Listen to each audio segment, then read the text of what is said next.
How's that for a slice of fried gold? You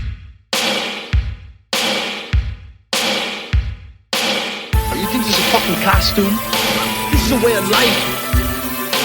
I'll be back. There's a flesh wound. I'm not gonna hurt you. I'm just gonna bash your brains. Take your sticking paws off me, you damn dirty ape! I'm sorry, Dave. I'm afraid I can't do that. It's alive! It's alive! It's alive! I guess everyone's entitled to one good scare, huh?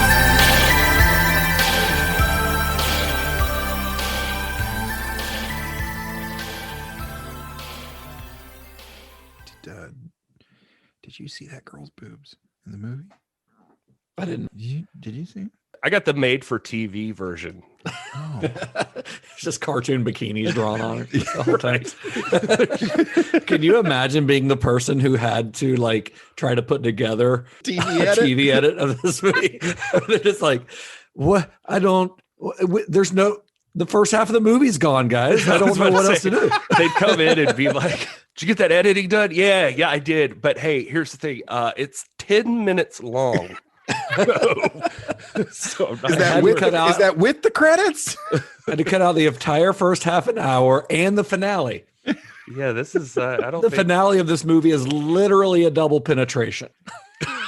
Oh, God. Well, welcome to Cinema Shock. Well, hello, and welcome to Cinema Shock. This is a podcast dedicated to exploring the stories behind your favorite cult and genre films. I am one of your hosts, Gary Horne. Hey, I'm co-host Justin Bishop. Joining us today, as always, is double penetration expert himself, Mr. Todd A. Davis. Welcome Thanks. to the show, Todd. Thanks so much, guys. From now on, let's just go ahead and say Todd Double Penetration Davis. Greatest go DP since Dean Cundy, that son of a bitch. The D and you did it DP again. does. The D and DP does stand for Davis. A lot of people don't realize that. Davis penetration. Davis penetration. Well, we've got a new series we're working on this week, fellas. I'm excited about it. This is a short series. It's only three episodes long. It's a trilogy, but this series is also kind of a sequel to our previous series on Tobe Hooper, and also a semi-sequel to our most recent series on Dan O'Bannon, which is kind of fun. This was called The Death of Tobe Hooper. We're not getting that far into the Tobe Hooper. I think we're I going to was talk about. I was semi during most of this movie. That makes sense. Yeah. I mean, Patrick Stewart, good God almighty. Oh, with a little bit of hair on the side. Oh, ho, ho. It's a The look. horizontal mohawk. Yes, sir. Thank you. But you know, Gary, I don't know that unless we have like a lot of like request or high demand for it, I don't know that we'll get into the latter career of Tobe Hooper. But hey, if the people speak up and the people want a third Tobe Hooper series where we talk about some of those later films, maybe we'll do it. But some of those are honestly a little rough. There are a couple gems here and there. I think his Toolbox Murders remake is pretty good. I remember liking The Mangler when I was 15, but I have not seen it since then, so I don't know. Yeah, when I said The Death of Tobe Hooper, I meant his career mainly. This is that is kind of what we're doing here. The last real hurrah for Tobe Hooper before he was kind of relegated to the made for video bargain bin, unfortunately. This is like his last major the stuff. beginning of the end starts with the movie we're talking about this week, to be honest. Not in terms of quality, because I personally really like all three of the movies we're talking about on this series, but as far as, you know, financial and critical success, these were not the shining examples of Tobe Hooper's career. So let's get into it. You ready? Are you guys having fun? Are you guys having fun tonight? I'm so ready. Oh my God. We haven't really done anything. I mean, we laughed about double penetration. I mean, as far as that goes, I suppose I'm having a good time. This seems fun. It seems fun. What, double penetration? I'm always having a good time when I see the two of you, which it doesn't happen as often as it used to because of the world. But yeah, but we're all vaxxed up now, and the CDC says we can lick each other's faces now. Oh, thank God. It's time. Before you know it, we might be recording this thing in person again. I've almost completely lost my taste for doorknobs. So I need to get back out there. My tongue will be in all of your holes. Wow. Even the nostrils. Yeah, even all of them. I mean, you got to just take advantage. You I'm not here to learn a kink shame new. you, Gary. I've got a new lease on life. All right. So at the conclusion of our series, The Tragedy of Tobe Hooper, that we just alluded to, we covered the director's infamous big budget studio horror film Poltergeist. Great episode.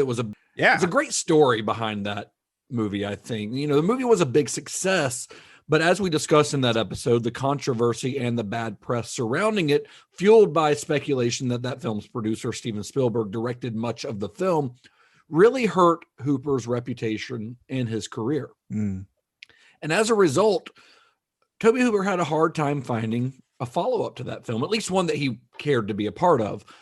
As we discussed last week, Tobe Hooper was, for a time, attached to Return of the Living Dead. And in 1983, Hooper was ready to shoot the film, but it took a while for financing to come together on the film. And here's what Dan O'Bannon, the screenwriter and eventual director of The Return of the Living Dead, had to say about Hooper's participation. This is from the October 1985 issue of Cinefantastique magazine. Quote, "I scripted it more or less the way Tobe Hooper wanted it.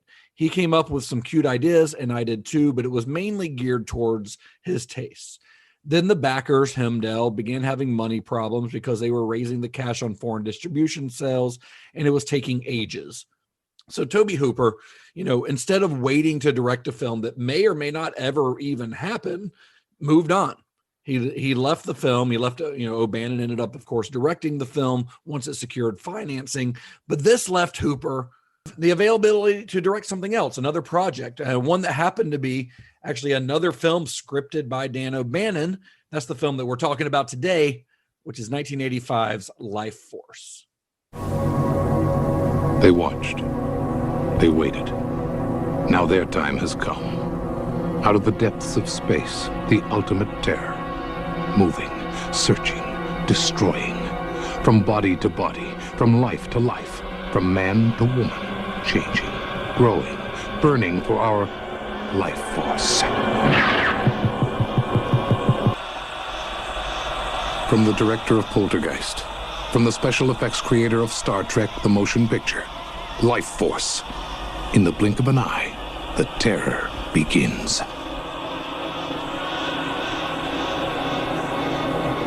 When you talk about, what exactly he was free to do in terms of choices and scheduling, it makes me wonder, like, how many irons do you keep in the fire? Because it seems like there's directors who, have, like 2 or 3 things come out in a year, or then you got guys like, Chris Nolan, who is adamant about seeing a project through from all the way through post-production and the premiere before touching another project.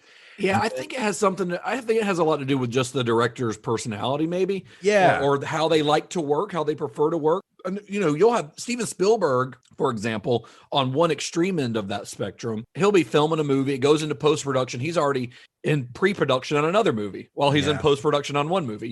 He's finishing up the effects on Jurassic Park and he's shooting Schindler's List. Right. And but then on the other end of the spectrum, you've got someone like Chris Nolan who takes it a little more slowly and a little more methodically. I think most directors are probably somewhere in between. They might be developing projects from at different stages.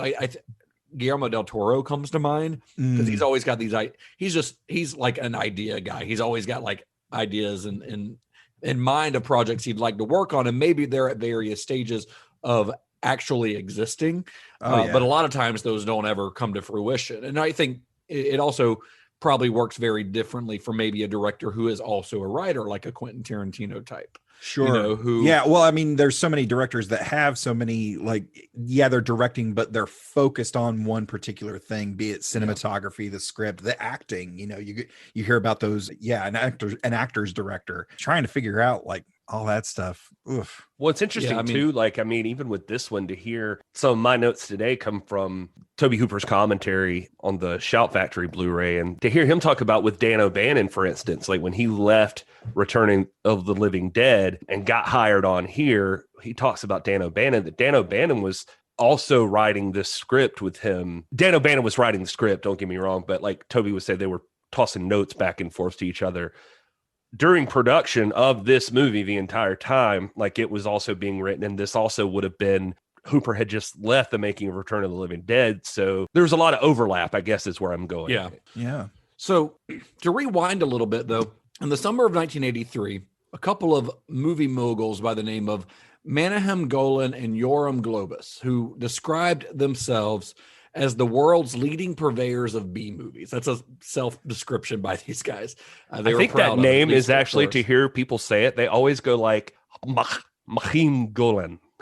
Well, I'm sorry. I don't speak Yiddish, and I apologize if I mispronounced it. I will probably only refer to them by their last names for the rest of the episode anyway. There you go. So that I don't have to try to stumble over that. I'm not sure if I'm being anti-Semitic by even trying. So I don't think you are. I think you're trying to pronounce someone's name correctly. Right. Golan and Globus does kind of sound like a bluegrass duo. Doesn't it? Israeli they have a bluegrass duo. I would see that show. It's awesome. So these guys, they perform were Canon in D. Stupid. I hate myself that I did that. So these guys, they were preparing to, in the summer of 1983, they're preparing to finance a big budget adaptation of a 1976 sci-fi horror novel called The Space Vampires, written by prolific author by the name of Colin Wilson. I say prolific, this was his 51st novel that was published. Oh, so the guy was churning them out, and they were like trash paperback, Oh, okay. Pulp novels. Not according to Mama Wilson. Well, Mama Wilson was not the strictest critic.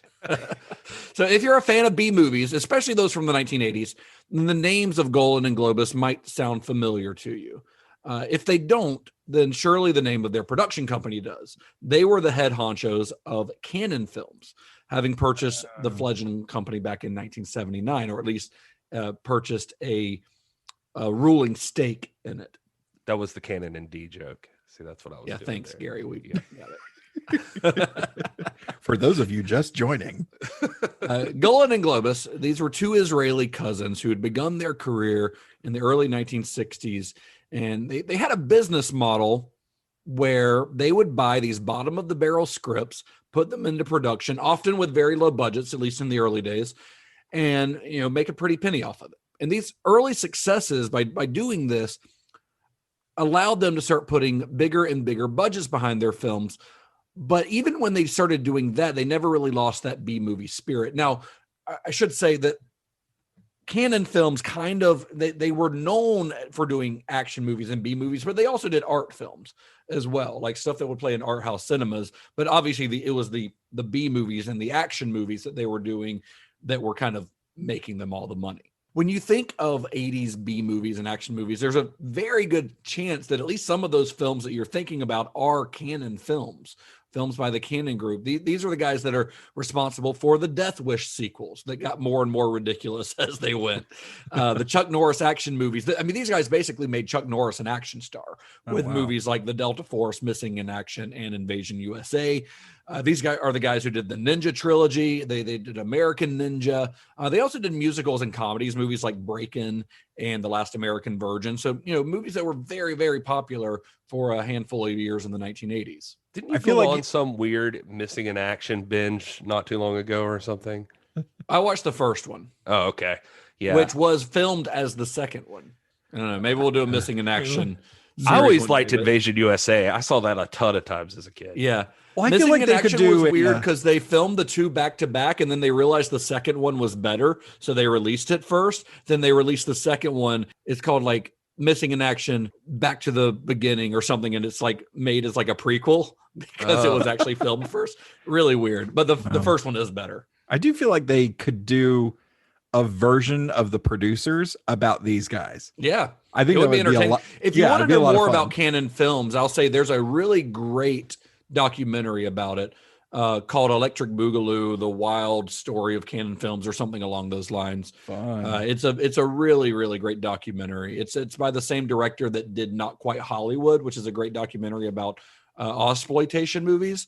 But check that out, Electric Boogaloo: really, really entertaining documentary about their entire career, the kind of the rise and fall of Cannon Films. But they actually there's a pretty, sizable chunk of that film, of that documentary, that covers Life Force. Oh, nice. Let's not forget Michael Dudikoff. How could we? The American they also Ninja kind himself. of made his career. Yeah. As much as he has a career. As much as he had a career. So by the mid 1980s, these guys, they were at their peak and they were ready to tackle big concept stories like the space vampires. And they knew exactly who they wanted to helmet. They wanted the guy behind the 1, 2, 3 punch of the Texas Chainsaw Massacre, Salem's Lot, and Poltergeist. They wanted Tobe Hooper. And they approached him, and basically they had a meeting with Tobe Hooper, and they had a paperback copy of the Space Vampires, slid it across the desk, and they're like, this is your next movie. So that's kind of how the meeting went. Nice. And they quickly offered Hooper a 3-picture deal with Cannon Films, an arrangement that, as we'll discuss over the course of this series, would prove to have a major effect on Hooper's career going forward. Now, according to Joe Bob Briggs's obituary he wrote for Tobe Hooper, he mentions in there as though the 3-picture deal was with the understanding that the third film, he would get Texas 2 pet projects or projects he was super interested in, and then it would be Texas Chainsaw sequel. Right. Yeah. And I've read that same information as well. I couldn't find any other information other than the article you're referring to, Gary, but Joe Bob's intel is usually pretty spot on. So I think that's probably pretty accurate. Although the exposition heavy novel and the final film differ quite a bit, especially in the second half, Hooper saw a lot of potential in the space vampires. He had grown up as a fan of the British Quatermass TV series from the 50s and 60s, which is about this explorer who has a lot of interactions with UFO, aliens and things like that. And he saw this film or this novel as a way to show homage to those productions that he loved so much as a kid. And at the same time, it looked like the space vampires, if you read the concept and read the script, this is going to be a big production filled with special effects and complex set pieces, which would make it kind of a perfect follow-up to Poltergeist. Hooper says what he liked about the book was that he loved it had to do with relationships between men and women and how the dominance can turn on a dime. So he definitely felt like there was some depth there to plunge into. But overall, everything I've read, Hooper has or had nice things to say about Cannon all the way around. Basically, that they're showmen, they love movies. When he describes meeting and everything I read for this one, he says, as far as he knows, it was all started by this Israeli filmmaker, Boaz Davidson, who, if I'm not mistaken, did a lot of the Delta Force stuff for them. And he was in with the Cannon guys. And he says that Boaz was talking to Golan and said, you got to meet this guy. You'll love him. He's a crazy guy, but he in a good filmmaker kind of way. And so he said it set up the meeting. And he said that literally the meeting was like Justin said. He said that they were sitting at a desk. Golan pushes the novel over to him and says, you go read this and do this movie. And Hooper was like, okay. And took the book and started to walk out. And he said, as he was leaving, Golan said, hey, Toby. And Toby turned around and Golan was like, I mean it. We're doing this movie. That was really it. He said it was that simple with Cannon. You bypass all the other bullshit. They legit flew him to Palm Springs. He sat out on the beach. He read the novel. By the time he'd finished the weekend, his agents had negotiated the deal. Yeah, these guys, they would just kind of throw money at things, which in the long run did not contribute to their longevity. But they the story of Cannon Films is really interesting. I mean, we could do a whole series. Hell, you could do an entire podcast just on Cannon Films. They produced hundreds of films. I mean, even their unfilmed or unmade things have great stories. Like they had the rights to Spider-Man in the 1980s. They paid Marvel $250,000 for the rights to do a Spider-Man movie. They had the rights for 5 years, and then they never got it off the ground. So the rights, went back to Marvel, which is how the Sam Raimi ended up making the movie later on. Was there a so they've got a great story. Was there a Cannon Spider-Man script out there? I have no idea. I haven't looked into it that far. All right. So I'm not really sure. I'll be jotting that down. But I bet it would have been shitty. Probably, yes. So they've got Tobe Hooper on board, and now comes the task of adapting the novel to fit the screen. Dan O'Bannon and Don Jakoby, who had collaborated on Blue Thunder, which we talked about a couple weeks ago, they were brought on to write the screenplay. But the novel's futuristic setting, which was it was set at the end of the 21st century, way in the future, that proved to be kind of a stumbling block for them. Hooper specifically found it too distanced, like too remote for a horror film or a thriller. In essence, he found that it would be hard for audiences to put themselves in the shoes of the protagonists, which is something that is vital for a horror film to be effective. You have to be able to kind of relate to the protagonist. So instead, Hooper made the decision to set the film in 1986, which was the actual year that Halley's Comet would return and fly, do a close flyby to Earth. So this was something that was in the news at the time that this movie was coming out. And doing this gave the viewers an actual real life future event to dwell on. No, it's a good way to go. He Makes me think of like 2012 when people were freaking out about that shit. That movie he said that there was a lot of the stuff on the news at that time was like this, it's a world-ending event, like there was a lot of that going around. So it made sense to him. And he felt like they didn't have to model so much advanced tech.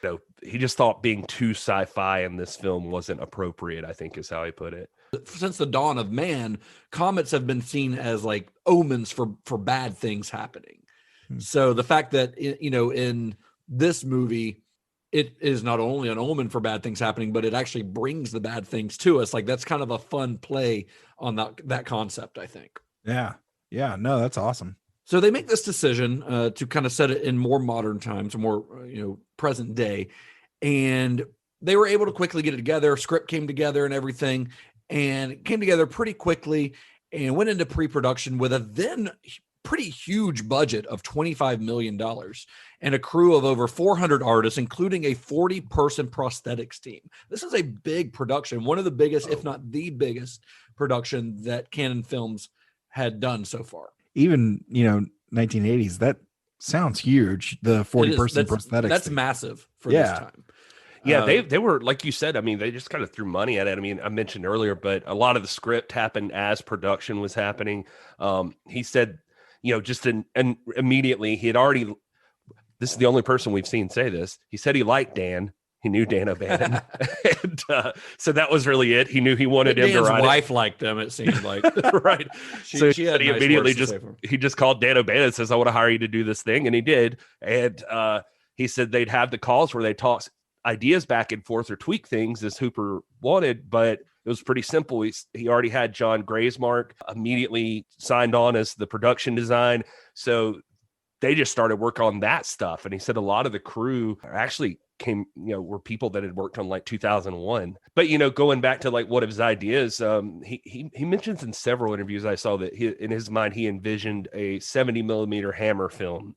Like he loved the Hammer movies also. So that's what they were going for. Like with the ship, he was saying when he would try to describe it, he was like, give me something really weird looking, but like a Dracula's castle in space.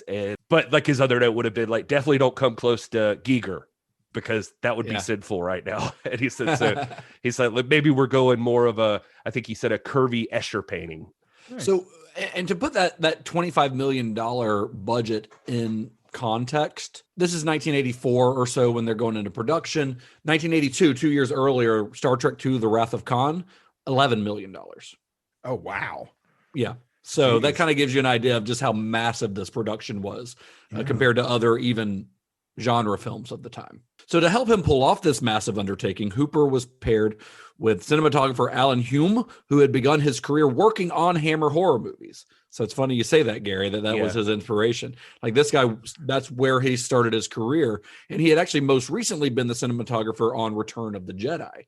And they did shoot this movie in 70 millimeter, which is insane to me to shoot a movie this, because as we're going to talk about, the movie's fucking weird. And to shoot a movie like this on 70 millimeter I just love it. Like that's an insane decision that would never happen today.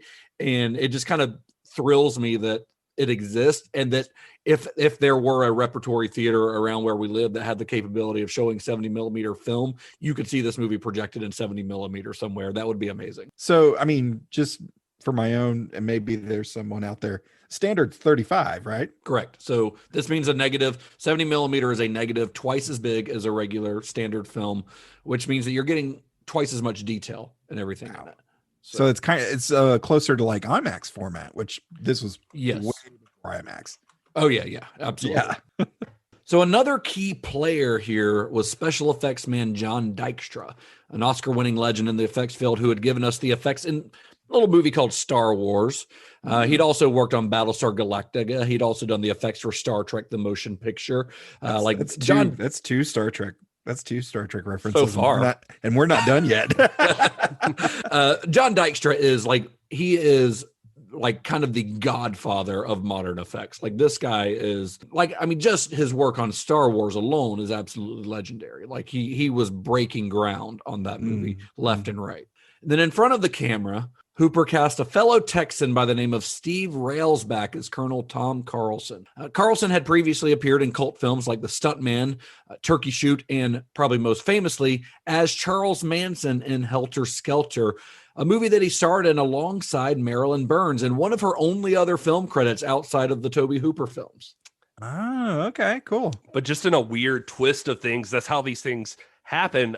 Hooper says that he liked Railsback because of The Stuntman. That's what he was thinking of. But they knew each other because apparently Hooper would come visit Marilyn Burns on the set of Helter Skelter. Railsback says that the hard thing for him was that after that role as Manson, he was offered every single killer you can imagine in every possible adaptation constantly. So he just felt like, I got to do something totally different than this, or this is all I'm ever going to be. All I'm going to do is be a crazy guy. Turns out he plays a hero in this who also comes across as a crazy guy. Right. But he said he trusted Toby. Like he knew him from there, and he felt like he knew what he was doing, and he loved the idea of experience of the location they were going to and all of this stuff. So it just came together nicely, I guess.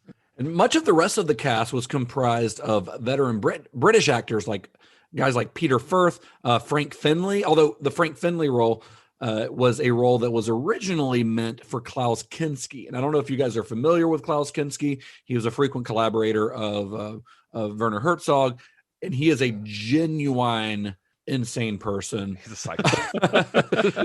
And that would have fundamentally changed the film, possibly for the better, to be honest. I think it would have been fun to watch. Nice. You also just want to see Morris. the experiment of him crossing paths with different people. Yeah, absolutely. And then, of course, Captain Jean-Luc Picard himself, well, at this point, future Captain Jean-Luc Picard himself, Sir Patrick Stewart. Oh, even at one point, he's in a wheelchair. They wheel him out. So I thought of Professor X, too. A pre-audition for that. There was a guy in one of the crew I saw that just interesting. Brian Carroll was his name. He was one of the people on the Churchill, and he was killed in a car accident. Like, he had a bigger role, and they had to cut it down in post-production and editing. Oh, wow. So he ends up being more like an extra in the movie, but I just thought that was a weird thing. Also, the two male vampires, by the way. Isn't one of them Billy Idol's brother? No, one of them is Chris Jagger, who is Mick Chris Jagger. But Billy Idol was supposed to be one of them. They wanted Billy Idol for the other one. They couldn't work it out. Chris Jagger being Mick Jagger's brother is one of them. Yeah. Okay. No. And then Billy Idol was going to be the other one? Yeah, Billy Idol was going to be the other one, but it didn't work out. But this is 2 weeks in a row where we have some reference to Mick Jagger, too, because the score for Return of the Living Dead was apparently written by the keyboardist for the and also the Billy Idol thing is not totally as random as it seems, because he looks like a vampire. No, Tobe Hooper directed a Billy Idol music video. Yeah. So this was before, like, it's kind of common now for film directors to direct music videos, or for film directors to come from the world of music videos. Like, they started out like someone like David Fincher. Started out in music videos and moved into feature film directing. Just this week, as we're recording this, there was a music video from Donovan that just came out that's directed by David Lynch. So this is more common now, but at the time, it was not common for a feature film director to direct music videos. First of all, music videos were very, very new. But yeah, I think it was actually a 1984, 1985, around the time of this movie's production, Tobe Hooper directed the Billy Idol Dancing with Myself music video. Oh, wow.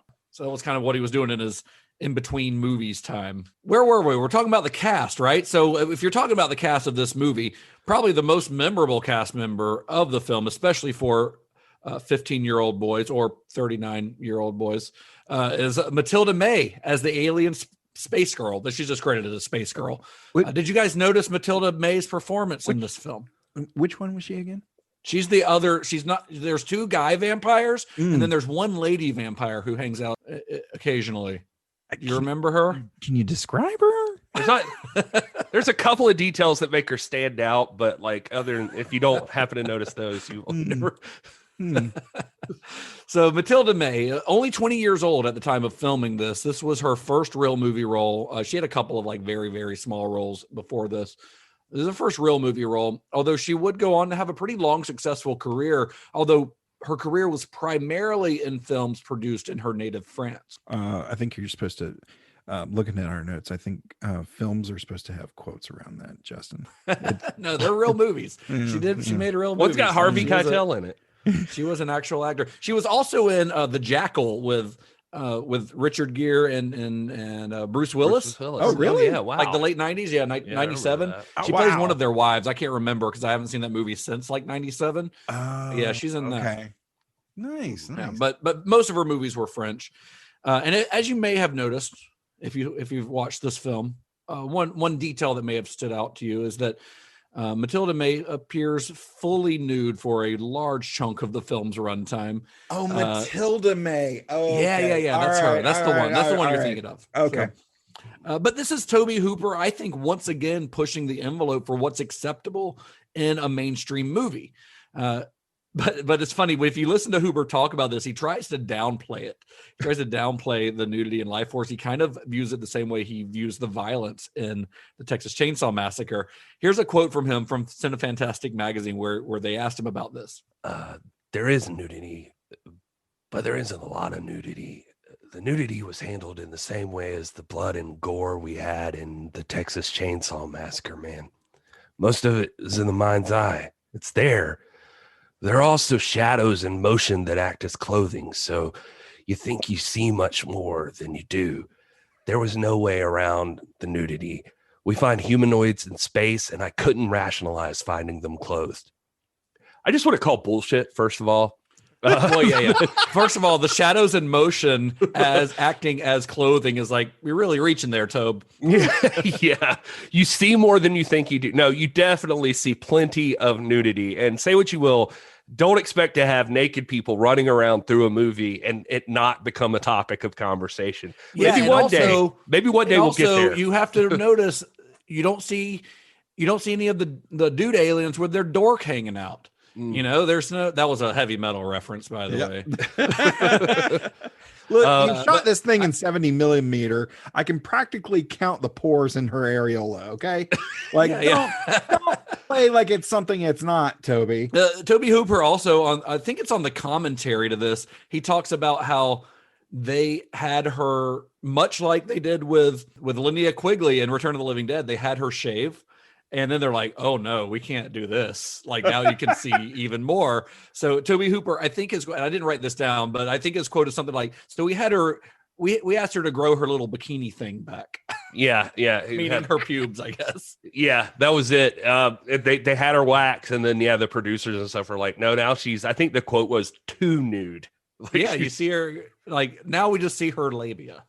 Yeah. And this is all, by the way, not to say I don't think Matilda May is incredible, because I do in many ways, obviously. But this is a woman who was not a trained actress. She was actually a ballet dancer and had done that her whole life until an agent found her and thought she could make it in acting. And then she thought, respectfully, that you don't just become an actor. She thought it would take like years to learn how to be an actor. And but then all of a sudden she's like getting cast. Like, I mean, she got cast in those, like we said, 2 like French movies. One was like Dream One, I think that's the one with Harvey Keitel. But anyway, she says she gets the call from her agent telling her she has to run to London for this movie because it could be a really huge deal. So she leaves, and there's lots of stories about how she got the role by being one of the only women who was willing to do all of the nudity, and that's partially true, but she wasn't like immediately on board for that. As soon as she read that part, she talks about calling her agent and crying, being like, they want me naked all the time. I can't do this. And the agent finally convinced her, saying, this isn't like it's an erotic film. This is a big science fiction movie. So it'll be different. It won't be erotic. So she thinks that partially had something to do with it, that she wasn't trying to be erotic with her body. She was trying to be like stone cold. And turns out when you look like that and walk around naked for the entire film, turns out to be erotic anyway. Yeah. They but they talk about, even Hooper gives her something like maybe the dancing helped her with her, like making her a little off in the way she moves and that sort of thing. That makes sense. A lot of dancers, can turn, and will a lot of movies will hire dancers to do roles that are very physical, or often like playing aliens and things like that, because they can do bizarre movements. Like we talked about last week, the guy who played Tarman was a dancer. He could do these weird dance like movements that don't feel quite human. Right. Hooper says it was probably his 50th screen test that he got to her, and he just immediately loved her. Duh. But as you do. Yeah. He said they took all the proper modesty precautions, and all the actors were very protective of her. Rausbeck says that 100% there was no BS allowed on set with her when it came with her being nude. You got to remember, she's not only an inexperienced actor, she's 20 years old. Yeah. She's very young. And for her, the other strange part is she didn't even speak English. So here and in her other role, she was just, anytime she spoke English, she was learning lines phonetically. So she was just trying to pick up what people said. So for her, she talks about this was the first time away from her family for an extended period of time. And she was entirely alone, didn't speak the language. I can't even imagine how that was. But she said what warmed her up is one day, she doesn't even know how they found out, I guess maybe on her file or something, but they found out it was their birthday, and the whole crew brought her cake and stuff and saying happy birthday. And so she felt like she was finally with people she could trust. That's nice. But she describes Toby as very introverted, but elegant and nice. Sounds about right. Yeah. She said her sensibilities despised his Texas accent. So, because she was learning English while she did this. So she was drawn to Frank Finley because she called his English his music, is how she described it. He had the proper stage trained actor. She said by the time she got back home, she had learned a lot of English during the making of this film, and she had picked up an English accent and somehow had also gotten a Cockney style to it. So her family's like, being all French and like, oh, my love, how are you? And she's just like, I'm good, governor. How are you? It sounded like Dick Van Dyke from Mary Poppins. But yeah, that waxing thing, that's not unlike like we said, the Linnea Quigley thing, or Linnea Quigley had to grow out some pubes, or she had to get up. Well, she ended up, I guess. Yeah, put on I thought that was just interesting. A privacy prosthetic. Yeah. I was just thinking it was interesting because I'm like, wow, 85 was a big year in terms of studios finding their footing with vagina on film. Or hiding vagina on film. Right. Regressive. Let's discuss, fellas. So, shooting under the name Space Vampires, the film was shot at Elstree Studios in England, where it stretched over 4 giant sound stages beginning in February of 1984. The shoot lasted 6 months. Like I said, this was huge. This is a long shoot, a huge, massive production. It took up there were over 36 sets created specifically for the film. And some of these sets were like truly massive. Probably the biggest was the full destruction of a London street, towards the end of the film. A scene that was so big that it reportedly took an entire month to shoot. Other complex scenes, complex to shoot, included creating a weightless environment on the alien spaceship and on the space shuttle, the Churchill. Tobe Hooper tells stories of people, puking during that scene because they were on wires being flipped around all day. Yeah, I mean, they were the astronauts. Like, it was done by the same people who did Richard Donner's Superman. As far as all those scenes go, but yeah, they were legitimately like dangling like 50 feet in the air. Housefax says, like, if you wiggled wrong and somebody started to pendulum, then it set off a chain reaction and everybody would start shaking. And then everybody started barfing and they would throw up inside their helmets. And they would like throw up, they'd lower them, they'd get down, he'd take off his helmet, they'd clean up the helmet, and he'd have to get himself together and like, all right, let's do it again. And so they have to go back up. Tobe Hooper's got a really bad luck with people like just puking all over each other. Remember the Funhouse? Oh yeah, that's right. that's funny you say that. Yeah, just vomit from above. He's got a thing for that. So John Dykstra's company. Was that his goal the entire time? It probably was. Maybe that's his kink. Let's not kink shame. Not gonna do it. Okay. Hey, all right. That's your thing. That's fine, but don't subject other people to it if they're not into it. Yeah, that's a good point. Exactly. It's all about. Anyway, let's get on. The actors were being paid. The Funhouse, it was like extras that accidentally got left on a ride. Yeah. Okay. These guys signed up for it. Side fun fact: the Churchill was named after Winston Churchill. Wait a minute. What? What? Just wanted to throw that in there for anybody who missed that. Did you read that on the IMDb trivia? I section? really did read that. There's all kinds of connections and layers. So John Dykstra's company was in charge of creating these effects and others, including the laser wisps that act as a kind of human life force being released. It's a really cool effect, I think, that they created for that. And the effects, especially that one, they do bring to mind, to me, Poltergeist. With the blue light and all that, like it feels very like, I feel like Tobe Hooper took some pointers and took some ideas from his work with Spielberg. You know, I feel like he took some of that to heart and utilizes some of it here as well. Yeah, you got to learn and grow and get yourself to that higher level. Absolutely. They had Elstree Studios, which was like stage 6 for Star Wars. Elstree is enormous. Yeah, that was one of their stages. They were like bouncing all over the place, but they had the Bond stage. Like a lot of it was done there that we've talked about before, because this was during the filming of Return to Oz and Legend. And remember in Legend, we talked about the fire that broke out on the Bond stage and burned up a whole bunch of shit. They were part of that. They were there during that time filming this movie. So they filmed part of it at Pinewood as well? Maybe it was Pinewood. Yeah. Well, no, is Pinewood the one in LA? Pinewood's in England. Okay, so yeah, it's the one in England. It's like in I forget. It starts with a B. Something in. London. I mean, there is a Pinewood in Atlanta as well, but I don't think they filmed James Bond there. No, they filmed James Bond at Pinewood Studios. Specifically, I think a lot of it was the shuttle. The interior of the shuttle, or like stuff in the shuttle, was filmed in like where the Overlook lobby was filmed. Oh, which cool. was which all burned up like in that fire. Yeah, that's wild. So it was. I think Elstree maybe was their main studio that they filmed at. That may be. Then maybe some of the bigger stuff like that they've had to film at Pinewood. I'm not sure. They I know specifically too. They talked about in the commentary like all the stuff with Stewart with the that office and everything, like those interiors. What wasn't like most of it I think was a set.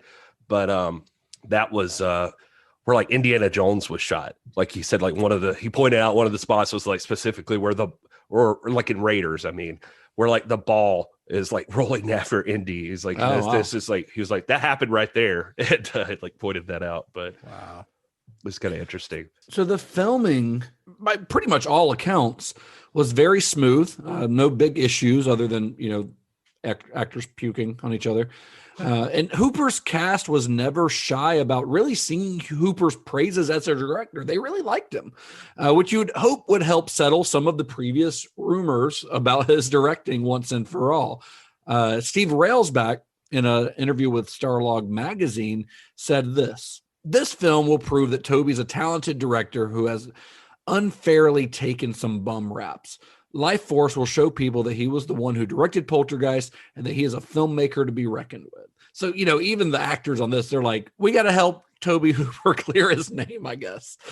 Sad that doesn't really do that for him, but it's maybe nice if this film had done. Maybe if this film had been more successful, it would have. I don't know. A lot of the actors, though, when you do watch like I don't know, interviews with them and that sort of thing, you definitely get the feeling like they all had a great time on this one. Like nobody's complaining about it. They all seem to love Hooper, and are you know, like I know at least, and they, you know, I guess they're paid to be there, but even in the Shout Factory release and stuff, a lot of them are like, we're glad this is finally getting a release and getting recognized and yada yada yada. And a few years later, a few years after the film was released, Patrick Stewart, he's being interviewed about his recent hire as the new captain of the Enterprise. And he begins talking in these interviews about some of the prominent directors that he'd had a chance to work with in the past. People like David Lynch and John Borman, and of course, Tobe Hooper. And he said of Tobe Hooper, he said, quote, "Of all the movies we've been discussing, Tobe Hooper was the director to whom I got the closest. I liked him very much and I admired his work. As compared to my experience with David Lynch and John Borman, Tobe was much more accessible. Tobe's an interesting man, very enthusiastic, very much a presence on the set.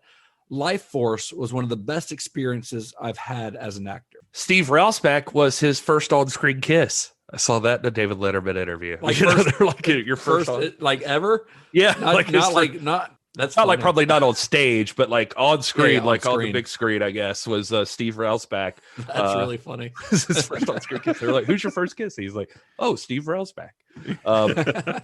Toby gives him a lot of credit, like, you know, because they bring that up in the commentary. That it's Tim Sullivan, I think, he's interviewing, but he's like, you know, Patrick Stewart's like praises you regularly, like says you're one of his favorite directors he's ever worked with. I think he's said, I don't know how recently he said it, but that interview that I quoted was, you know, that's when he got hired as Picard, which was 3 years after this. 87. Yeah. So, there. but he still said for years and years after that, he would say that Tobe Hooper was like his favorite director that he'd worked with. Nice. He said Tobe Hooper was like, "That makes me feel really great," because they were like, did you ever think Patrick Stewart would be as big as he is now? And he's like, "Oh yeah, you could tell." Like he just looks big, like he just but he said like all the little details that like Patrick Stewart brought to it, like he said he was like really humble about it, but like there's the scene where he's talking about like, "Where's so and so?" And he's like, "Oh, he's in confinement or something." And then he's like, the line was, "He's been bad." But he's like, Patrick Stewart like comes over and says, "What if I said he's been naughty?" He's like, "Please say that. Please say he's been naughty." It is a great line. Like he nailed Yeah. it. It's a really great line. I remember like watching this with my wife, and it got to that line. I was like, "Oh, Picard,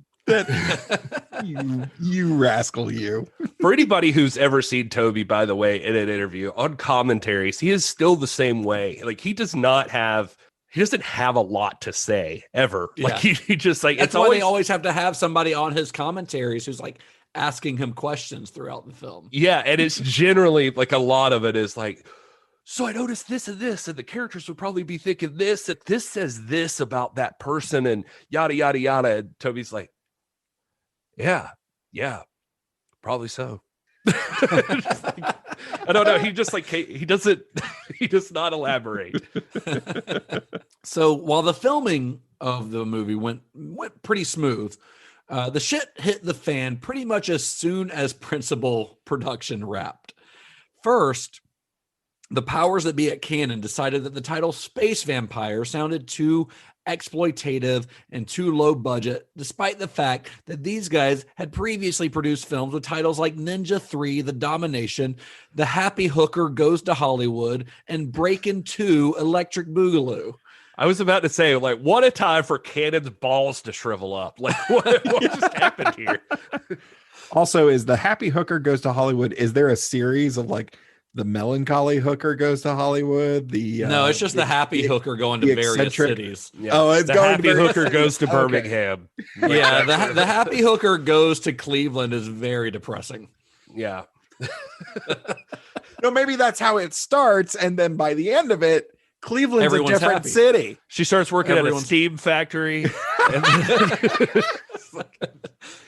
But so since they had dropped $25 million on this movie, they felt a more appropriate title would be Life Force. Life Force is not a terrible name, but it doesn't really tell you what the movie really is about. Like if I went to see a movie called The Space Vampires, I know exactly what the fuck I'm going to see, you know? And Tobe Hooper wasn't a fan either. He felt it sounded too pretentious, and he felt that it lacked the sense of fun that the title Space Vampires has. Space Vampires is a great title. Yeah. And you probably wouldn't be like, what the fuck when you see giant bats when you're floating up to the space station or whatever. I mean, I get that Life Force is one of those titles that's it was kind of in vogue at the time, that like one word, like Poltergeist, like Cocoon, these movies that were coming out around this time, that I guess that was kind of the hip thing at the time. But Deep I don't know, Throat. space. I'm just kidding. Well, that was a few years earlier. before this. But Yeah. I think that's technically 2 words, Gary. Not the way I do it. I don't know what I'm going for there. I got no joke for that. And anyway, if that wasn't enough, if the title change wasn't enough, Hooper's film, which ran originally 116 minutes, was cut 3 times at Cannon without the director's approval, resulting in a shorter 99-minute runtime. Now, I have to imagine that the version you guys probably watched was probably the director's cut or the international cut, probably closer to 2 hours. Yeah. 116 minutes, 120 minutes. Yeah. Yeah, that sounds about right. I think that's pretty much the version that's out now. I think when this movie was released on DVD for the first time, which was in 2001, that's the version that came out. That's the version that's on the Scream Factory. And I think that's the only version on the Scream Factory Blu-ray. I don't think they have the cut down version, which is fine because obviously the longer version is Hooper's preferred. I was going to say, I feel like there is like an option for original theatrical cut or something like that. But John Grover, the editor, he says in one of the features that they delivered the original version, Golan and Globus thought it was a little bit long, but Grover even said this works. And then the distributor said the picture was too long, and then they wanted to make sure it got shorter. Toby didn't want to make it shorter. Then Grover says all he knows, he left because he had to work on, I think he did the Labyrinth right after.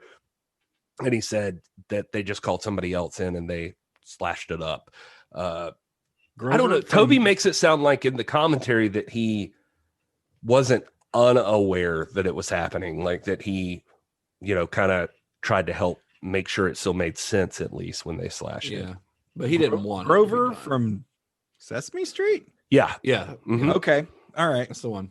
Super Grover, actually. Okay. Yeah, so weird that I was going to say that same thing. I was going to be Super Grover did it with his cape and his knight's helmet on. Little helmet. It's good content there, Todd. Thank you. Thank you. It's like, you know what time it is? And he pulls down that little visor. It's nighttime. So stupid. So the film's trailer. Is she nude in this one too? Grover wasn't ready. Oh, God.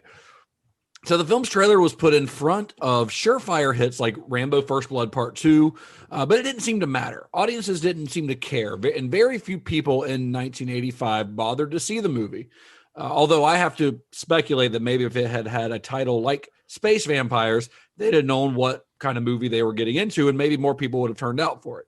Hooper definitely believes that. I mean, he straight up says it a few times in things I saw that he different one sheet and call it Space Vampires. He's like, we'd be talking about something different. Yeah, the one sheet is pretty lame. Which is just like a picture of the Earth and then like maybe like an eye at the top. I think it looks or something. like It's really generic. But then if you look at the international posters where they've got like the pods that the aliens are in, like flying through space with a naked woman strapped to the side of one of them, like I'd see that fucking movie. Like that's great. You couldn't put that outside the Regal. Yeah, well, maybe just put a bikini on her or something. I don't know. Yeah, gotta blur those nips. Anyway, when Life Force was released on June 21st, 1985, it opened at number 4 at the box office, losing to a competing sci-fi movie, which is Ron Howard's Cocoon. It earned just over $11 million at the box office in the U.S. Not opening weekend. It earned $11 million total in the U.S. on a $25 million budget. And not helping matters, critics were also beating it up. It was not a popular movie among audiences were ignoring it, and critics thought it sucked. And so this brings us, of course, to the topic of modern reviewers, Gary. And if they still think it suck, and I don't mean professional reviewers, I don't mean Roger Ebert. or anyone, you know, that gets paid to do this. I just mean people who bought the DVD on Amazon and decided to give their 2 cents worth on it. Yeah, well, it turns out that not unlike a vampire during the daytime, somebody needs a nap.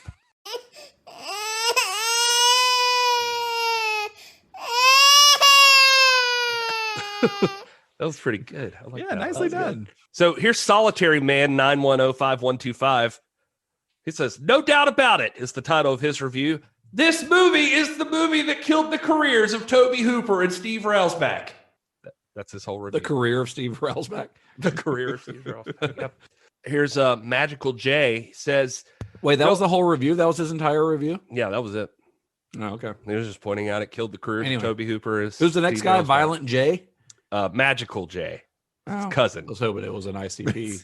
The only reason to like this movie is Naked Girls. It's absolutely terrible at all things it does. If you've never seen Naked Girls, then watch this trash fest. In 1985, it might have made sense. I was 6. I really don't know why people would rate this higher than the absolute minimum. It has space vampires. Vampires don't exist. So why do we keep forcing dumb concepts in movie, books, and real life? The only true vampires are corporations and governments. Fact. Anyway, if you're easily amused, this old-ass movie might seem campy, or, oh, it's good because no one likes it, and it has naked girls, full naked. Anyway, don't buy it, it's crap. So his argument against this movie is that it contains vampires, which vampires don't exist in real exist. life. What movie does he only watch movies that could happen in real life? Because your choice of movies is severely like cut down. Well, logic is not always part of this. And did he call them? Did he call them movie books? Did he use the phrase movie books? Oh, well, no, it was forcing dumb concepts in movie. Oh, he says movie, books, real life. I think he meant to say movies, comma? Books, real life. Comma. Yeah. Grammar's important, kids. Oh, no, listen to this one. This is Rob. Otherwise, you're going to get made fun of on a podcast. Old Robert DeSantis says, part Event Horizon, part Island of Terror, part total crap. That, I mean, see already, if you're saying total, like it feels like that's the whole, you know what I'm saying? Yeah. Yeah. No, you can't be part of. Yeah. It can't be part. Part Event Horizon, part Island of Terror, part total crap. Total waste of time. If I had seen this at the cinema, I'd be asleep in the first 10 minutes. If I could, I would give this cheap flick a -10. Shame, really, because it just proves that Steve Railsback, one of my favorite actors, is only good at playing deranged villains. Seriously, don't waste your time or money on this piece of dung. Yeah, what's your language, sir? Caveat M. Thor says, watchable if you are a vegetable. You're in a full body cast and the controller is not operational.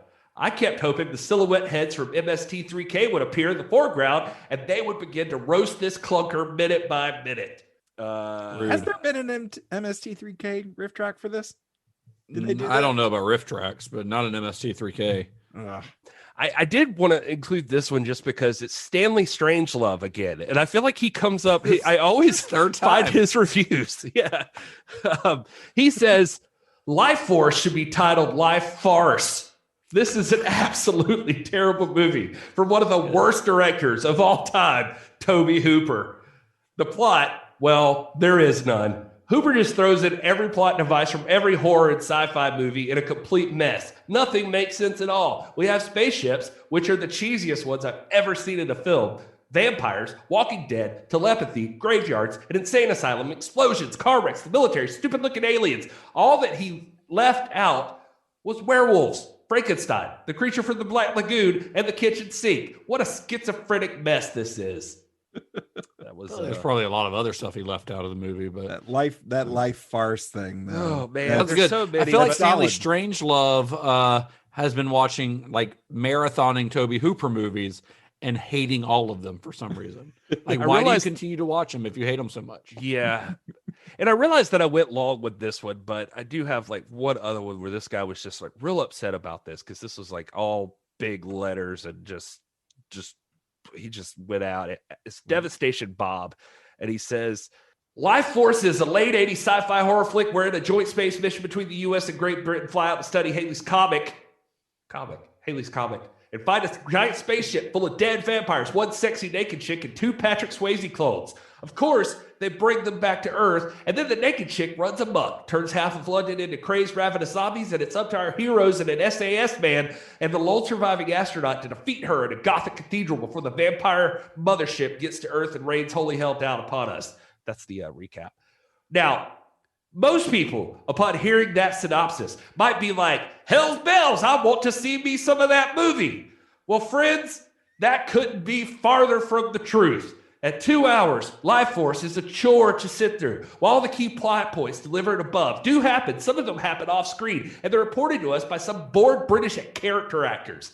There's a lot of drab office settings where haggard-looking Brits and Steve Railsback sweat a lot and yell. The beginning is mildly engrossing with the spacemen checking out a giant vampire ship, and the end where apparently a soundstage fills in for London, besieged by crazy zombies, picks up a little. Otherwise, there's just a whole lot of nothing in this movie. I checked the credits to see who edited it, but that would mean fast-forwarding the tape for half an hour to get to them. A lot of the time is spent on scholarly types going essentially, maybe these aliens are a source of the vampire myth. Yeah, great. Can we see some vampires maybe, please? Once the splendidly nude bloodsucker lady escapes the lab they bring her to, she pretty much disappears from the picture. We're told she possesses people, which probably saves a lot of money on special effects and pays for more film stock that they can drag the running time even longer. The acting and plot simply aren't engrossing enough to make you not mind the length and boredom of this picture. Maybe they should have called it Life Forced. Someone remake this one. Peace. Peace. I love that he talks about fast forwarding the tape, and he's on IMDb. So that's just a weird part of that review I found. Anyway, there are plenty of those if you want to go check out more. Lots of sites have lots of 1-star reviews for Life Force. That one had no problem finding them. So the critics in 1985 were not fans of this movie. Obviously, as we have witnessed, modern internet reviewers are not fans of this movie. You know who else was not a fan of this movie? Who's that? Colin Wilson, the guy who wrote the novel that the film is based on, who called it, quote, the worst film ever made. And derided the film for launching right into the action instead of building to it, despite the fact that the first half of the film adheres pretty closely to the novel. So like what he's criticizing is coming from his novel, as opposed to the second half, which has a bunch of zombies in it, which are definitely not in his book at all. And even John Dykstra, the special effects guy, he had criticisms, although his are a little more valid. He had worked long and hard on the film's optical effects, only to have them ruined in his eyes by poor processing by the lab that handled them, saying, quote, Life Force was probably the worst patch-up job of timing in a movie I've ever seen. There was stuff we had worked on for a long time that came out looking awful because they didn't time it right. They paid good money for those effects, and it's wrong for them to be destroyed by somebody's lack of concern. Ooh. Honestly, it's kind of, that is frustrating because the stuff he's talking about, those effects, those optical effects at the beginning, they do look a little clunky. Like they look a little cheesy, like where you can tell that it's an effect, and we know that John Dykstra is better than that because we've seen his work even previous to that turned out better, but it doesn't ruin the movie for me. I think it's actually kind of charming, but I can see how, as someone who created that work, put a lot of time into it, that would be kind of frustrating.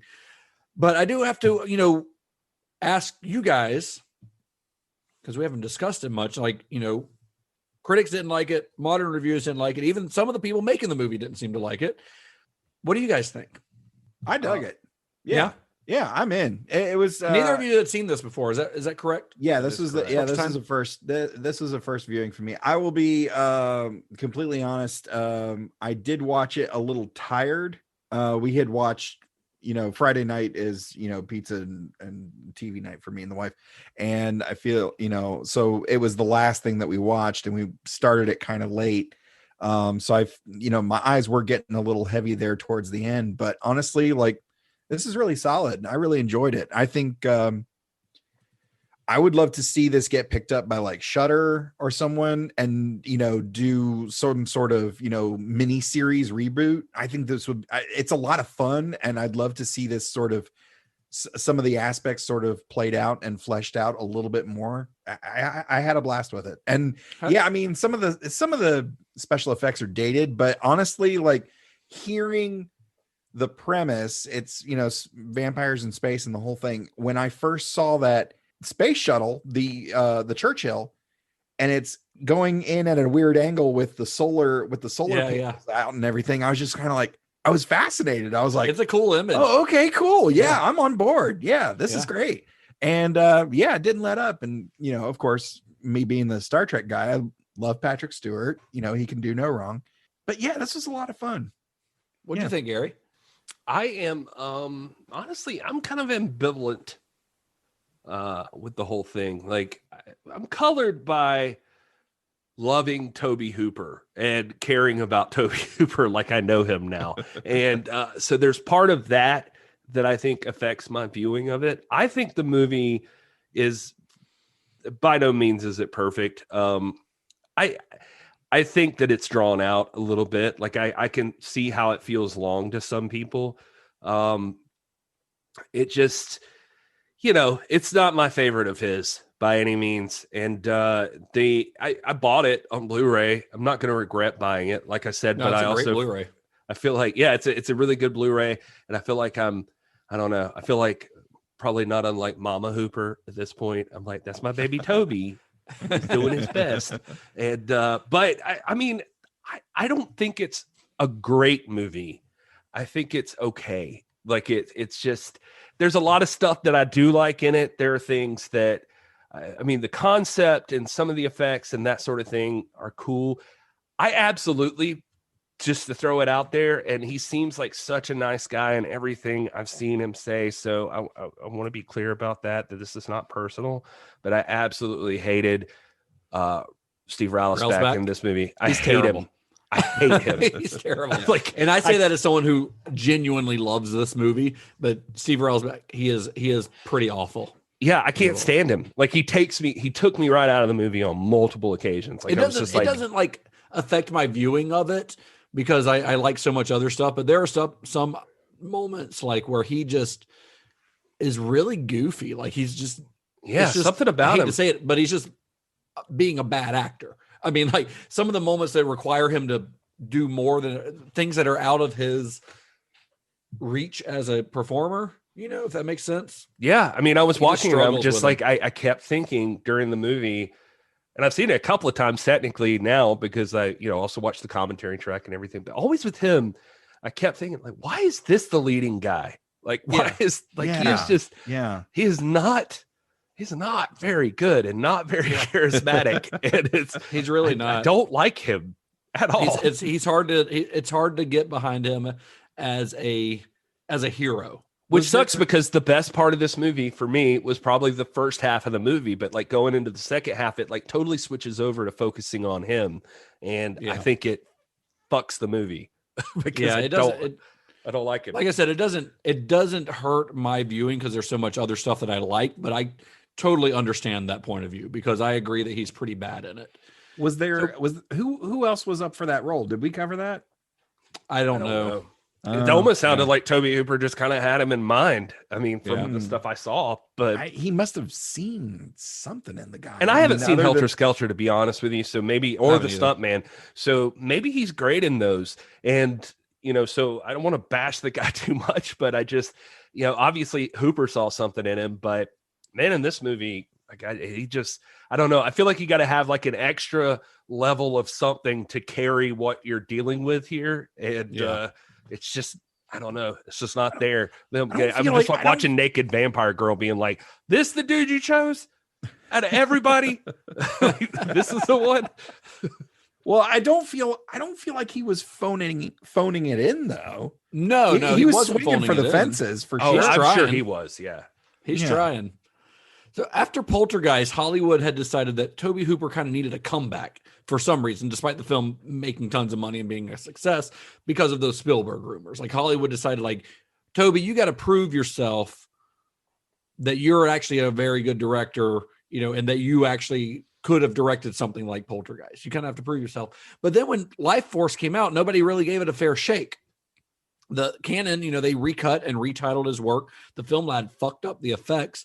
And even the film's story was criticized by the guy who wrote the source material. And it wasn't really until after the film was released on home video that it finally started gaining some momentum. And it did end up gaining a cult following. And I kind of understand it's really not hard to see why the film wasn't a major success off the bat.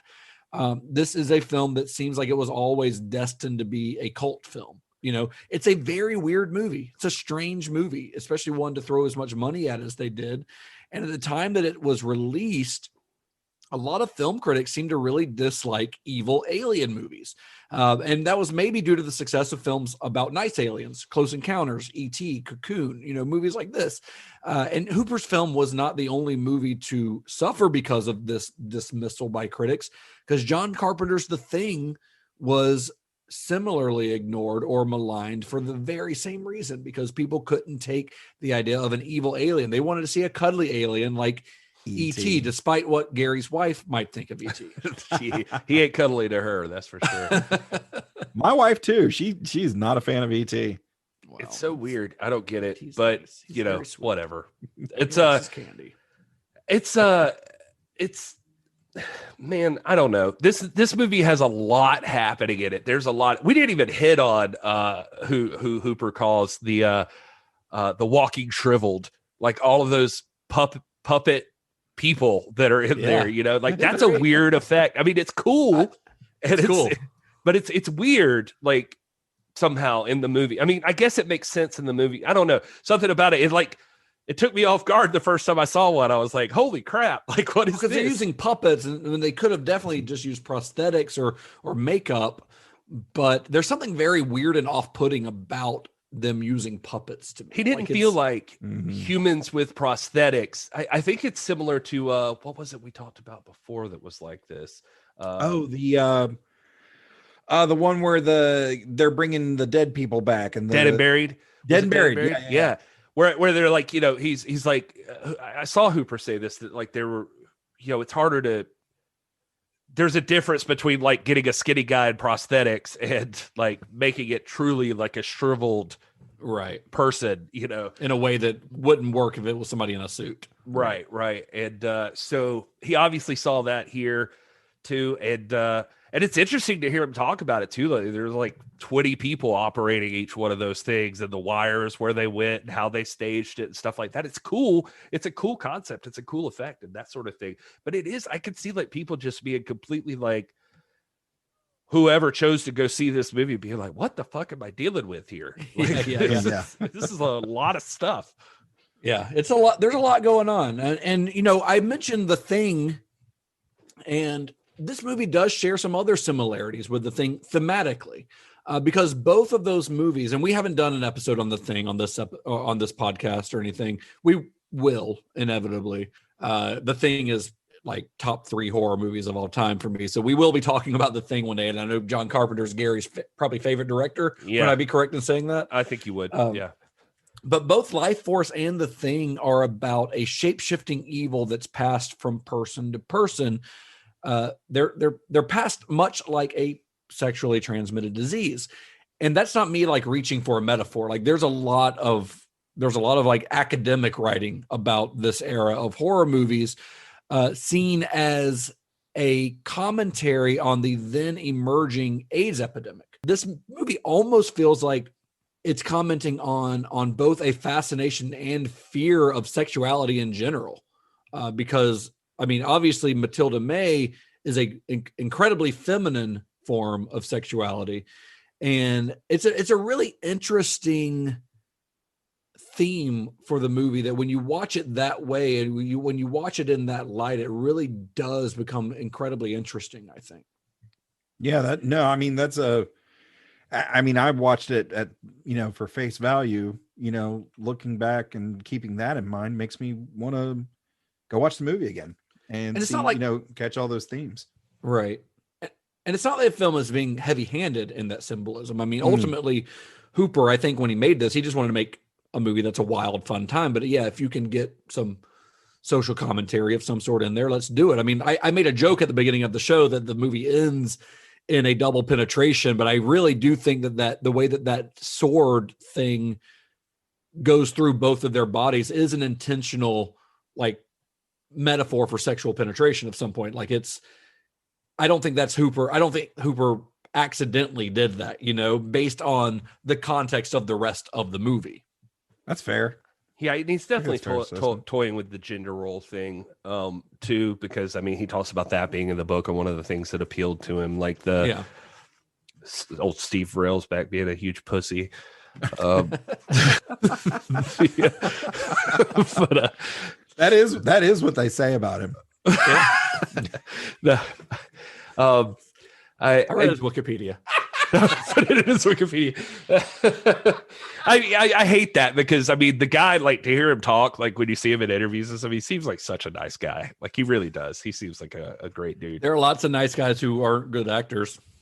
I'm one of them. I think I'm nice to most people. I was wondering, like, during the time of like, what is Hooper's relationship life like? But I think in '83 he got married to Karen Berger, who's an artist or something. She does costuming on. I think this one's his first one that she does the costume design for, and does it for all 3 Cannon movies, if I'm not mistaken. He met her before this. He didn't like meet her on set. Yeah, I think he met her right before this. So. Okay. For me, I asked you guys your opinion on the movie, but for me, one of the reasons that I was so excited to visit this era in Tobe Hooper's career is because I feel like these 3 movies that we're talking about really represent Hooper's vision in kind of its purest, most undiluted state, at least the most since probably Texas Chainsaw Massacre. All of the films that we've discussed from Hooper so far are, in my opinion, good or good to great for various reasons. But when you see Hooper really get to kind of unleash his absolutely bonkers ideas that are bouncing around in his head with a budget to actually pull them off, you kind of get pure magic. It's really like, imagine if something like as weird as Eaten Alive, if Tobe Hooper had been as unrestrained as he is allowed to be here, because instead of having $6 million, he had $25 million to do a movie like that. Like, can you imagine what kind of insanity we would have gotten? Actually, that would have been all right. He would have probably had a better looking alligator. That's for sure. Yeah, well, hopefully. And Hooper's, his filmography is filled with entries that really just feel completely unlike anything else. Like, it's not like every movie, like Texas Chainsaw looks very different from even Eaten Alive or this, but they don't feel like any other movie out there. Yeah. Absolutely. He more than ever, I feel like he's definitely a perfect exploitation filmmaker in the sense that he does feel like he is trying to push the envelope on everything he makes, and he hates it if he feels restrained to like not be able to like pick something to really go for it on. Even in this one, I think in the commentary, if I'm not mistaken, is where I heard it, but they talked about that score by Mancini, that he loved the score. He was happy with it, but his initial idea, I want to say, was he had heard, God, I wish I'd have written this down, but he had heard he saw some other movie where they didn't have a score, and it was like just the sound effects only. And like, there was like, if anything, there were like weird sounds throughout. Was it his own movie, Texas Chainsaw Massacre? I don't think it was Texas Chainsaw, but it was really like he wanted to do that in this one, and said that they, the producers were like, no, let's not. Yeah, they wanted it to be this big blockbuster epic, I think. But he was already and like his words, I think, were like, we're already doing so many other things nobody else is doing, so let's do this, and let's just keep being weird. Yeah, he really leans into it, and I think this movie really is kind of the epitome of like Tobe Hooper making singular movies, like movies that nobody else would make, or nobody else would make them in the way that he would. And I love Texas Chainsaw Massacre. I've told you guys this. It's in my top 3 horror movies of all time, which I said also about John Carpenter's The Thing, but that's all true. Horror movies are in Justin's top 3 horror my top movies. 3 here: The Shining, John Carpenter's The Thing, Texas Chainsaw Massacre. Those are my top 3 horror movies. So those are acceptable. I love Texas Chainsaw, but if I were ranking Tobe Hooper's movies, all three movies that we're talking about in this series, especially this one and Texas Chainsaw 2, would probably be vying for that second place slot. You know, like they're fun because they're just absolutely bonkers, which I really like, you know. And Cannon Films, they were, at least they started out as kind of a sleaze factory. Like they put out trash cinema, audacious movies that sometimes managed to be great. Sometimes they managed to be garbage, but still make a lot of money. But it seemed like a kind of a perfect fit for Hooper, especially when you look back at stuff in his career like Eaten Alive. Like this is a guy who did not want to do anything conventionally. He had no interest in doing anything conventionally. Even Poltergeist, his most mainstream film, has a really bizarre structure. Like it ends and then has an entire extra act. We talked about that during that episode, but that's very strange. That's a very strange thing for a major movie to do. Yeah, unless it's that last Lord of the Rings movie. Well, I don't know. Sorry. You just broke Justin's brain. I watched it happen real time right here on Zoom. Sorry. I'm very defensive of the Lord of the Rings movies.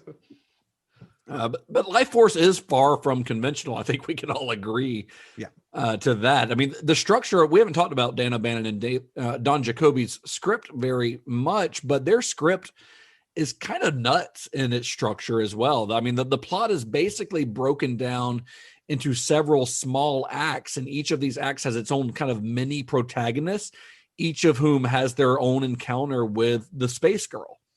And and it kind of moves along that way. And then from that, Hooper builds this just weird movie that starts off in outer space, this really out there sci-fi stuff, insane production design. As we've learned from Tobe Hooper, the man appreciates some good production design, going all the way back to Texas Chainsaw Massacre. That's a big deal for him.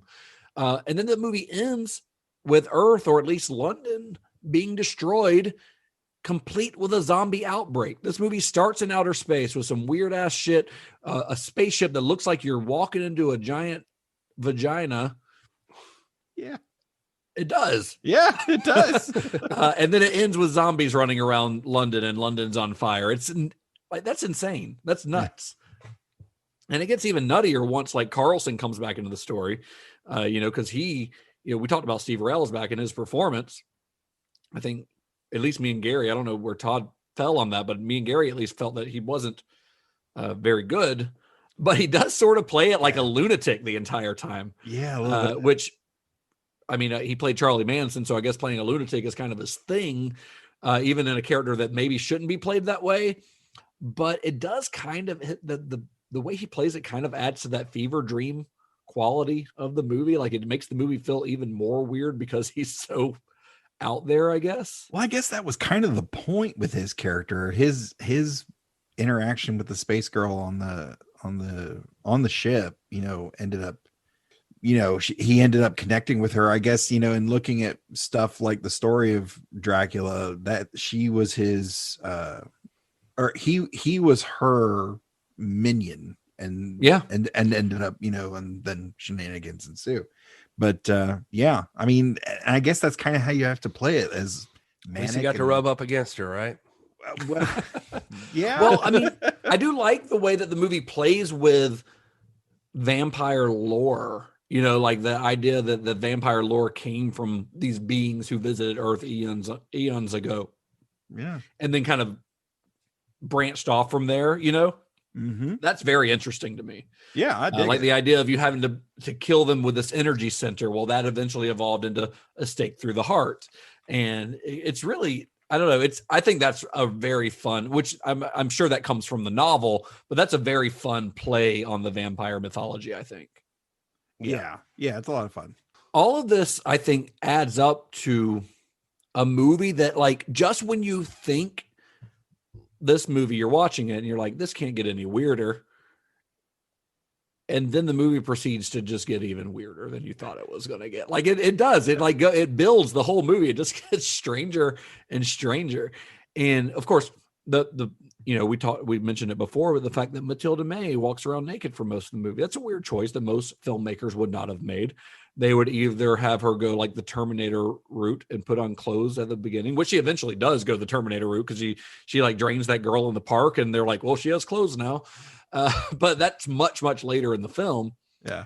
Or the movie would do like the Austin Powers bit where they just like cleverly cover her up, which they kind of do with the dudes in this. Yeah. Right. But not Hooper. He's like, nah, just let it all hang out. That's like, it makes more sense in the story to have this girl's tits out the whole movie. Well, I'm sure. sure that was exactly how he worded it in his production notes or whatever. But another example of the movie's weirdness, one of the weird scenes in the movie to me, which kind of plays into that kind of sexual thematic thing that we wher talking about earlier, is where Carlson is trying to psychically extract information from that nurse, the woman who's like, her consciousness has been taken over by the space girl. And he finds out that she's an extreme masochist who wants him to slap her around before giving any info. I'm like, what the fuck is that? Like, that is so bizarre. And then the scene gets even weirder because the doctor guy who's with her, who's with him, the British guy, he's like, I like to watch. I'm going to stick around. He says, after all, I'm a natural voyeur. Yeah. What? Like, what movie are we watching? This movie is on the cusp of porno constantly. Yes. Really? Jeez. There could definitely be a porno remake of this movie, and it wouldn't change the plot very much. Right. So I got to ask you guys, this is a tough one, I think. But if you guys were doing further viewing, if we're going to do further viewing, if you guys were going to do a double feature with this movie and something else, what in the world do you pair with a movie that's this weird, that's not just another Tobe Hooper movie? Oh, well, now you screwed it up. No, I'm just kidding. The one that jumps out to me, just because of its unique take on the vampire genre, is From Dusk Till Dawn. I really enjoy that. Another movie with a bizarre structure too. Yeah, bizarre structure, and I feel like while they are not the same, I feel like Robert Rodriguez kind of does his own thing, and I feel like Tobe Hooper could have been Robert Rodriguez. Maybe if he was born in a different era, or just if the cards had fallen a little bit differently. Robert Rodriguez, Troublemaker Studios and the Mariachi trilogy and the whole thing. I feel like he did, started, Southern United States and Texas and the whole thing. And that's kind of where Tobe Hooper started. I feel like there's a lot of parallels, and I feel like this would make a good double feature. Yeah. I kind of agree with that. Yeah. All right. I'll blow your mind. I'm going to say this one might seem like low-hanging fruit, but Species. That was going to be my pick, so I don't think it is low-hanging fruit. I think that's a very obvious choice. I think Species is a very obvious choice. Well, that's what I mean. So that's the low-hanging fruit. Like, all right, Species is pretty close to this. Yeah. And then it's got a girl walking around naked for most of the movie, so it's got that going on. What about From Beyond? Like, I feel like From Beyond's got like a weird sexual... It's got all the weird sex stuff in it, for sure. Yeah.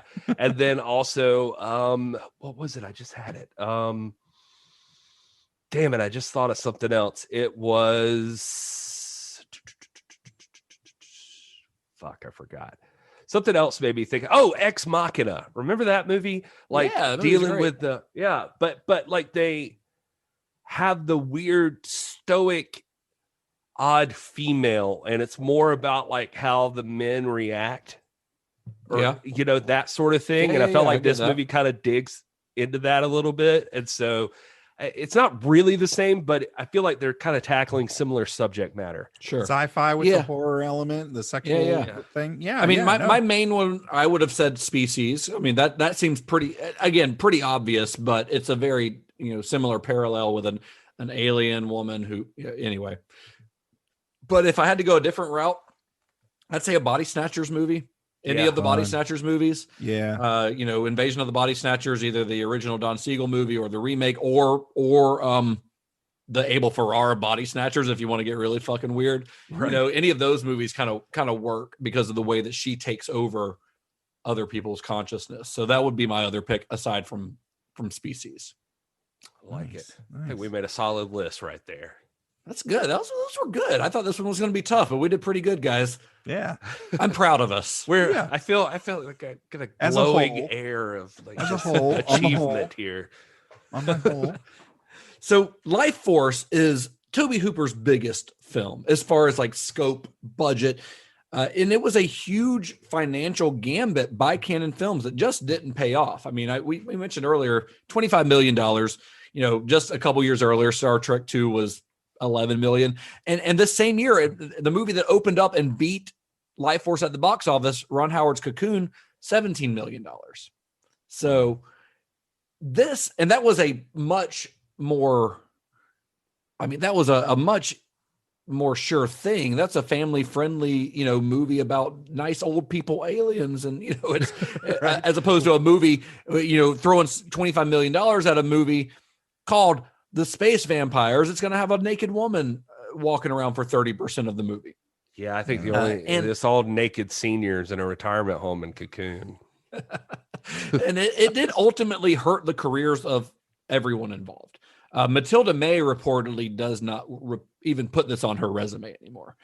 And it was one of several financial blunders that Canon made that would ultimately lead to their bankruptcy and closure by the end of the 1980s. But we're not there yet. We're still in 1985, and they're not dead yet. They're still chugging along, these guys at Canon Films. And Tobe Hooper still has 2 films in his contract for Canon. And so Life Force, you know, Life Force was kind of an homage of like the Quatermass stories and the British sci-fi that he had enjoyed as a kid. But his next film for Canon would be an even more blatant homage. It was, in fact, a remake of a science fiction film from the 1950s. It came out the very next year after Life Force, and that's the movie we're discussing on our next episode, which is 1986's Invaders from Mars. Yeah, Never seen that one either. So yeah, so it should be fun. I mean, Nice. not it's probably the least known, I think, or the least. It's got the smallest cult following, maybe, of the 3 movies that we're talking about on this series, but it's definitely worth checking out because it is also kind of bonkers. So it should be fun. not the end of Toby's That's our stock and trade on Cinema Shock. Come on. Bonkers movies. Yeah. It's not the end of Tobe Hooper, but at the end of Life Force, I will say I saw this later quote from Tobe Hooper where he said, in regards to Life Force, it was more like career murder. But I'm really proud of Life Force because no one will ever be brave enough to do a movie like that again. Even now, people watch that film with its massive budget and think, what the hell? But I knew that in time, it'd be considered cool. Quentin Tarantino told me he went to see it many times when it first came out. It's one of his favorites. And I'm just kind of happy he understood how cool it was even back then. Yeah, I love that quote because he's right. I mean, it has gained a big cult following, especially since it got released on, I mean, it had a nice success on VHS, but when it hit DVD in the early 2000s, that's when I first saw it. And I feel like that's when a lot of people were first able to discover this movie. And then great companies like Shout Factory putting out these big special editions of it have definitely helped as well. And it does show occasionally in 70 millimeter, you know, in places where that's possible. And I did alongside like 2001: A Space Odyssey, you know, you got Stanley Kubrick and then Tobe Hooper playing alongside side by side at these 70 millimeter film festivals. And I think that's sort of amazing. That's so fun. Talking about Invaders from Mars next week. If you guys want to watch it along with us, as we always encourage you to do, because as you may have noticed, we get into heavy spoilers on these episodes. So we always encourage you to watch the movies along with us.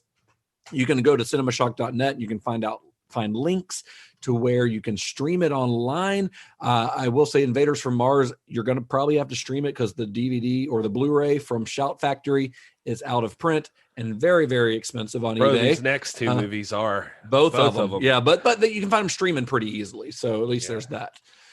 So we'll talk about that next week. Head to cinemashock.net. You can also find, of course, all of our episodes there. You can find links to buy our merch.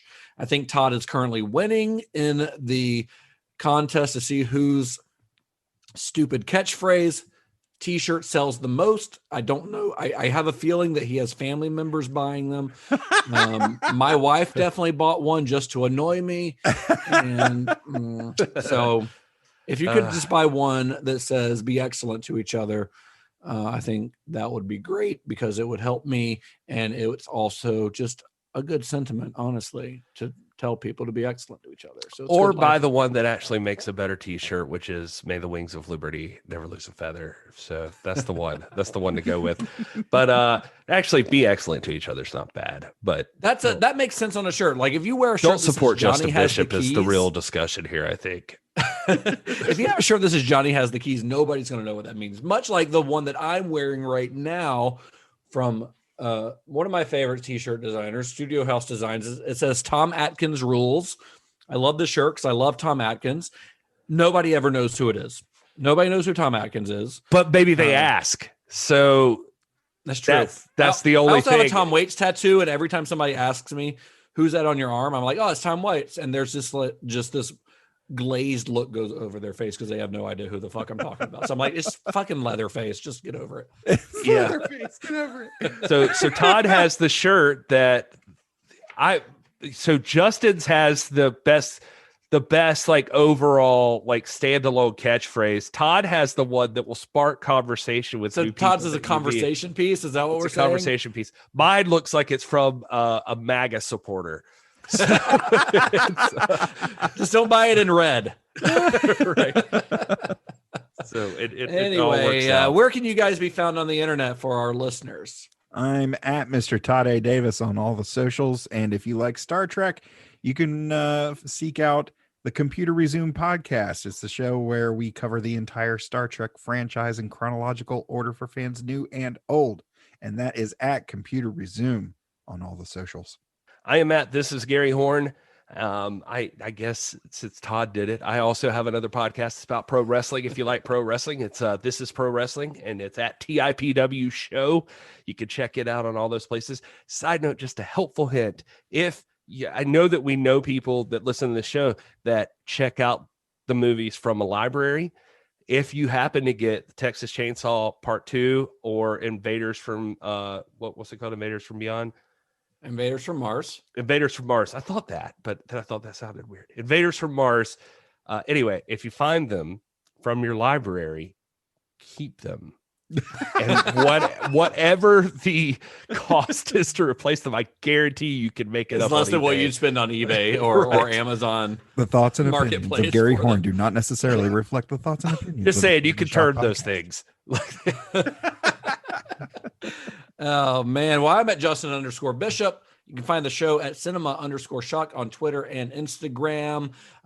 You can also find us on Facebook. Like, rate, review. Until next week. May the wings of liberty never lose a feather. And be excellent to each other. Johnny has the keys. Make it so. It's